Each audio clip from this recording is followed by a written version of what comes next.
अस्सलाम वालेकुम, welcome to Crick break. आपको न्यू वीडियो में खुश आमदीद कहते हैं। अभी का जो मेरा टॉपिक है वो है दो तीन चार टॉपिक्स के ऊपर बात करनी है। जो पहला टॉपिक होगा वो एशेज़ होगा। एशेज़ ख़त्म हो चुका है, ब्रॉड रिटायरमेंट ले चुके हैं, मोइन अली ने भी रिटायरमेंट ले ली है। एक तो हमने एशेज़ के ऊपर बात करनी है। इसके अलावा एशेज़ में कंट्रोवर्सीज़ तो चलती रही हैं। इस मैच के अंदर भी काफ़ी कंट्रोवर्सीज़ हुई हैं। एक कंट्रोवर्सी जो है वो बॉल चेंज के ऊपर हुई है, उसके बारे में भी हम बात करेंगे। उसके ऊपर मुख्तलिफ कमेंटेटर्स की और मुख्तलिफ जितने भी क्रिकेटर्स हैं उनकी क्या राय है, और पॉन्टिंग ने उसके ऊपर क्या कहा है, इसके बारे में भी हम बात करेंगे। आल्सो जो है वो हम बात करेंगे इंडिया के तीसरा मैच जो वेस्ट इंडीज़ के खिलाफ है वो आज है, हम उसके ऊपर भी बात करेंगे। साथ ही साथ इंडिया ने जो आयरलैंड के खिलाफ जो है वो अपने स्क्वाड का ऐलान किया, जिसमें बुमराह की वापसी हुई है और उनको एज ए कैप्टन वापस लाया गया है। वो कैप्टन होंगे आयरलैंड की सीरीज़ में, उसके ऊपर भी हम बात करेंगे। हम लोग LPL में बाबर आजम की जो परफॉर्मेंस है उसके ऊपर भी बात करेंगे। बाबर आजम ने चूँकि कल लंका प्रीमियर लीग में 50 बनाई है, तो हम उसके ऊपर भी बात करेंगे। चलें, हमारा जो पहला टॉपिक है वो है एशेज़। एशेज़ का कल अख्ताम हो गया है। एशेज़ में रात को जो है वो इंग्लैंड 49 रन से जीत चुका है आखिरी मैच, और जो एशेज़ है वो 2-2 से ड्रॉ हो गई है। एशेज़ में 383 का जो टारगेट ऑस्ट्रेलिया चेस कर रहा था वो उन्हें बहुत अच्छा स्टार्ट मिला। अराउंड 150 का स्टार्ट, 140 का स्टार्ट मिला। 140 में उनकी पहली विकेट गिरी। उसके बाद लगातार उनकी 3 विकेट्स गिर गई, ऊपर नीचे विकेट्स गिरी। उसके बाद दोबारा उनको एक पार्टनरशिप हुई हेड और ऑस्ट्रेलिया स्मिथ की। वो पार्टनरशिप काफ़ी क्रूशल हो चुकी थी, क्योंकि वो पार्टनरशिप उनको बिल्कुल जीत के करीब लेके जा रही थी। और जब 110 रन चाहिए थे जीतने के लिए, तो अचानक 115 रन अराउंड इतना चाहिए था, तो अचानक विकेटें जो है ना वो गिरी उनकी। पहले हेड आउट हुए, फिर उसके बाद स्मिथ भी आउट हो गए, मार्श भी आउट हो गए, ऊपर नीचे विकेट्स गिर गई, और इन नो टाइम 10-15 रन के अंदर अंदर ही उनकी 3 विकेट्स गिर गई। फिर कमेंस आए, स्टार्क आए, वो भी आउट हो गए। वहाँ से जो कमबैक किया उस इंग्लैंड ने, वो काफ़ी अच्छा था। मोइन अली की परफॉर्मेंस बहुत अच्छी थी। वॉक्स ने वहाँ पे, मोइन अली और वॉक्स इन दोनों ने परफॉर्म करते हुए विकेट्स ली। 4 विकेट्स जो हैं वो वॉक्स ने ली, 3 मोइन अली ने ली। लेकिन वहाँ पे जो मोइन अली ने पहले पार्टनरशिप ब्रेक की, फिर वॉक्स ने विकेट्स लेकर इंग्लैंड को वापस लाया गेम के अंदर। जैसे ही इंग्लैंड वापस आया तो फिर इंग्लैंड का होल्ड बन गया। स्टार्क आउट हुए, कमेंस भी आउट हो गए जल्दी। फिर वहाँ पे दोबारा एक पार्टनरशिप हुई, जो पार्टनरशिप अराउंड 40 रन की हुई, जिसमें 110 से लेके स्कोर जो है ना वो अराउंड 55 पे पहुँचाया था। जो 55 रन चाहिए थे, तो वहाँ पे वो जो पार्टनरशिप हुई थी वो कैरी और उनके टॉड मर्फी के दरमियान हुई थी। तो टॉड मर्फी वहाँ पे आउट हो गए, और जैसे ही वो आउट हुए तो मैच जो है ना वो बस क्लोजिंग की तरफ था। अच्छा, लास्ट जो 2 विकेट्स लिए हैं वो लिए हैं ब्रॉड ने। ब्रॉड जो कि रिटायरमेंट ली हुई थी, ये कल उनकी आखिरी इनिंग्स थी, तो उनकी ख्वाहिश थी कि मैं आखिरी बॉल जो है ना वो उस पर विकेट लूँ, और वही हुआ। उनको आखिरी बॉल के ऊपर भी विकेट मिल गई अपनी कैरियर की, और लास्ट 2 विकेट्स उन्होंने बड़ी क्रूशल लेके इंग्लैंड को वहाँ पे जिताया मैच। क्योंकि मर्फी जो है ना वो बड़े अच्छे खेल रहे थे वहाँ पे, उन्होंने मर्फी को बहुत अच्छी, और एक जो है ना वो उन्होंने एक पुराना टैक्टिक आजमाया है कि change of bails can change the luck.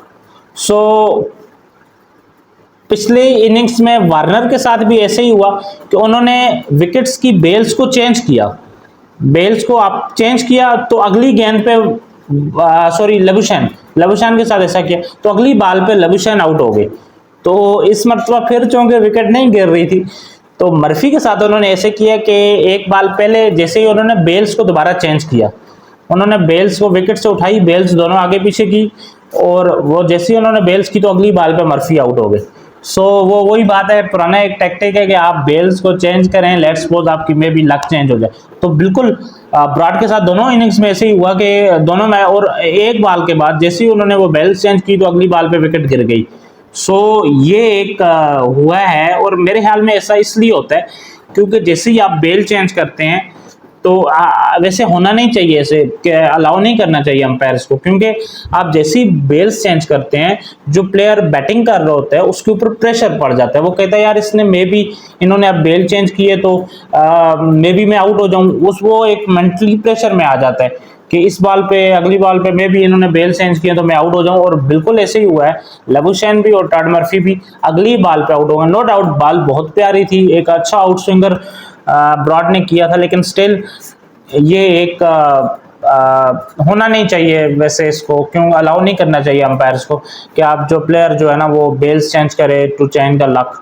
सो उसके बाद उन्होंने, ब्रॉड ने वो बेल्स को थपकी भी दी और थैंक्स भी बोला, और फिर उसके बाद सो एशेज जो है वो 2-2 पे कंक्लूड हो गई। एक मैच ड्रा हो गया। इंग्लैंड ने बहुत अच्छा कम बैक किया क्योंकि पहले 2 मैच ऑस्ट्रेलिया जीत चुका था। उसके बाद जो इंग्लैंड ने कम बैक किया वो तीनों मैचेस में ऑलमोस्ट जीतने वाला ही था, क्योंकि एक मैच जो है ना वो उनका ड्रा हो गया। वो ड्रा तो उनकी किस्मत उनको डुबोगी, वरना वो भी वो जीत जाते, और बाकी 2 उन्होंने जो जीते सो उनको एक बहुत ही अच्छा उन्होंने कम बैक किया। इसके अलावा एशेज के अंदर एक कंट्रोवर्सी ये हुई थी कि जब ऑस्ट्रेलिया की विकेट्स नहीं गिर रही थी कल, तो ऑलमोस्ट 32 आवर्स के बाद बॉल चेंज हुई, क्योंकि वो बॉल हेलमेट पे लगी जाके ख्वाजा के, तो उस्मान ख्वाजा के हेलमेट पे बॉल लगी तो बॉल थोड़ी सी डैमेज हो गई। सो उन्होंने बॉल चेंज की। सो जैसे ही बॉल चेंज की तो अंपायर्स ने बिल्कुल न्यू बॉल ला के उनको दे दी, जो ऑलमोस्ट 5 से 10 आवर्स ओल्ड बॉल हो। हालांकि रूल ये है कि आप वो वाली बॉल देंगे जो बॉल पुरानी होगी, मतलब पुरानी बॉल से जो एक्सचेंज बॉल आप एक्सचेंज करेंगे वो उससे ज़्यादा पुरानी होनी चाहिए, लेकिन ऐसा नहीं हुआ। वो बॉल बिल्कुल न्यू थी, और वो बिल्कुल उन्होंने जो है ना वो हमने जब रिप्लेस देखे हैं तो वो बिल्कुल बॉल जो है ना वो बिल्कुल उससे बहुत बिल्कुल ज़्यादा न्यू थी। उसमें इंग्लैंड को ये एडवांटेज हुआ कि एक तो उन्होंने जल्दी विकेट्स भी ले ली क्योंकि वो बॉल हार्ड थी। बॉल जो है ना वो ऑस्ट्रेलिया को दोबारा न्यू बॉल 32 आवर्स के बाद एक हिसाब की मिल गई। सो ये एक कंट्रोवर्सी थी जिसके ऊपर बार बार अंपायर्स भी कमेंटेटर्स भी बात करते रहे बार बार इस पे, और पॉन्टिंग ने इसके ऊपर कहा कि इसके ऊपर एक इन्वेस्टिगेशन होनी चाहिए कि ऐसा क्यों हुआ है, अंपायर्स ने क्यों न्यू बॉल रखी है। न्यू बॉल्स तो नहीं होनी चाहिए, बिल्कुल एक न्यू बॉल जो है वो मैच में हुई है, ये एक इन्वेस्टिगेशन होनी चाहिए। उन्होंने कहा कि ये मे भी एक फिक्सिंग भी हो सकती है और इस तरह। सो एक तो ये कंट्रोवर्सी हुई थी। बाकी एक और ऐसा हुआ था कि स्टोक्स ने एक कैच पकड़ा स्मिथ का, तो जैसे ही वो कैच उन्होंने ग्लव के ऊपर लग के कैच पकड़ा, कैच पकड़ के तो वो जोश में, मतलब वो जल्दी जल्दी उनके हाथ से बॉल स्लिप होके नीचे गिर गई। सो वो कैच उसके ऊपर उन्होंने रिव्यू लिया, लेकिन ज़ाहिर है वो कैच पकड़ के उनसे बॉल छूट गई थी, वापस आते आते बॉल छूट गई थी, नीचे गिर गई थी। सो वो कैच जो है ना वो नहीं, क्लीन कैच नहीं था। इसके अलावा नेक्स्ट हम बात करेंगे, हमारा जो नेक्स्ट टॉपिक है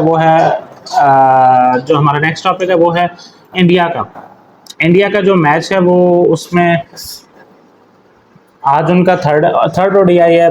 पहला ओडीआई था वो इंडिया ने जीता है 5 विकेट से, 113 का टारगेट चेज करते हुए 5 विकेट से पहला मैच जीता। सेकंड मैच जो है वो इंडिया हार चुका, जिसके ऊपर काफ़ी तनकीद का सामना करना पड़ा इंडिया को, और आज उनका तीसरा मैच है।